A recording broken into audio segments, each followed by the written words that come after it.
Assalamualaikum warahmatullahi wabarakatuh.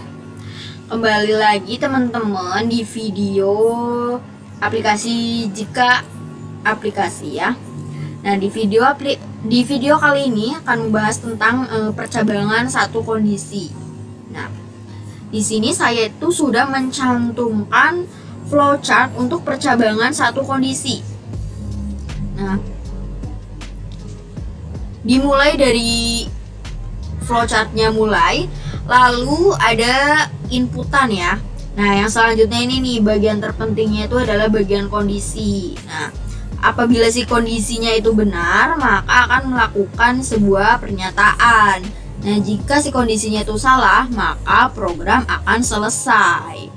Nah, gimana sih masih nggak mudeng? Jadi di sini saya akan menjelaskannya contoh dalam kehidupan sehari-hari, yaitu untuk program menentukan usia balita. Jadi kalian teman-teman semuanya tahu kan kalau balita itu usianya kurang dari sampai dengan 5 tahun itu disebut dengan balita. Nah, di sini sebelum kita membuat programnya dalam bentuk si codingannya itu, kita harus membuat sebuah pseudocode-nya ya. Jadi apa sih pseudocode itu? Jadi pseudocode adalah kayak rancangan gitu. Jadi agar kita programnya itu lebih jelas gitu, lebih terarah. Nah, kayak rancangan gitu, tapi ini kan bentuknya flowchart, kalau ini bentuknya pseudocode. Jadi di sini awalannya adalah deklarasi.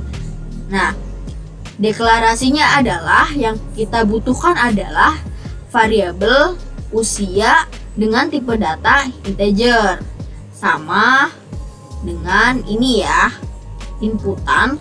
Lalu di sini ada algoritma yang membaca si variabel usianya ini. Nah, di sini yang disebut dengan kondisi. Nah, terus gimana bentuk flowchart dari si masalah ini? Nah, bentuk flowchartnya tuh seperti ini ya. Mulai, lalu memasukkan usia nih, inputan, lalu kondisinya seperti ini. Jika usianya kurang dari sama dengan 5 tahun, maka dia itu balita. Jika salah, maka program selesai. Nah, terus gimana dalam bentuk Java-nya itu, gimana codingannya? Nah, di sini saya akan mencontohkan ya. Masuk ke IntelliJ, buat Java kelasnya dulu. Namanya apa? Misal balita itu ya. Balita. Buat program mainnya dulu. Nah, terus di sini membuat package scanner dulu. Kalian lihat aja ya.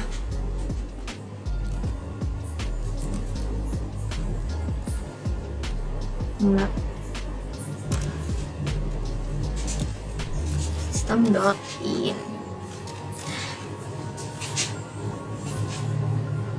Oh, masih kurang new. Nah, sekarang mulai ya kita ya, biar lebih gampang nih gini. Terus ini nih ya.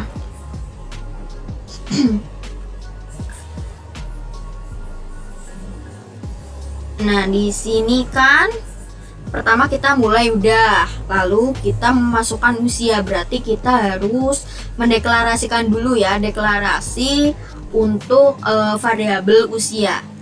Jadi kan bertipe data integer usia, lalu di sini kita masukkan penginputan ya. Masukkan usia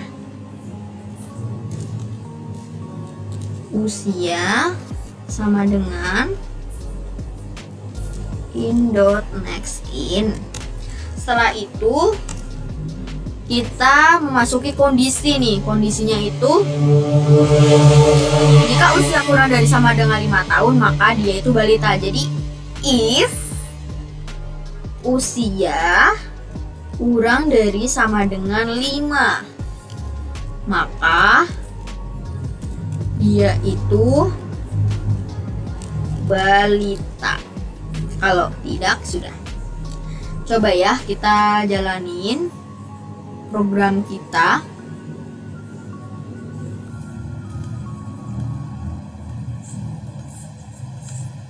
Nah, masukkan usia.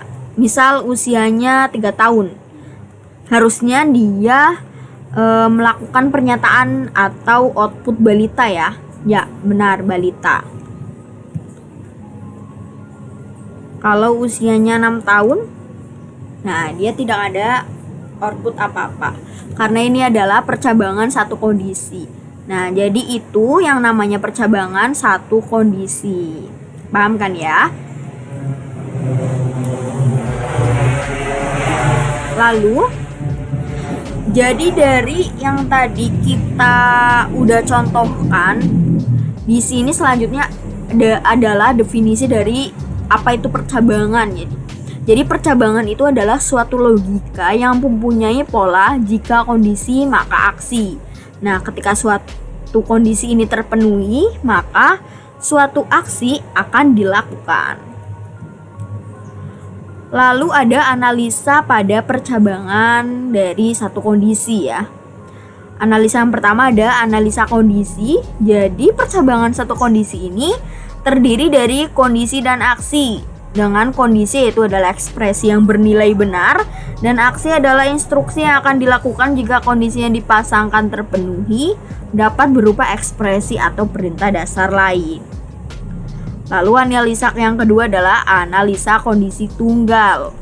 Nah, jadi ini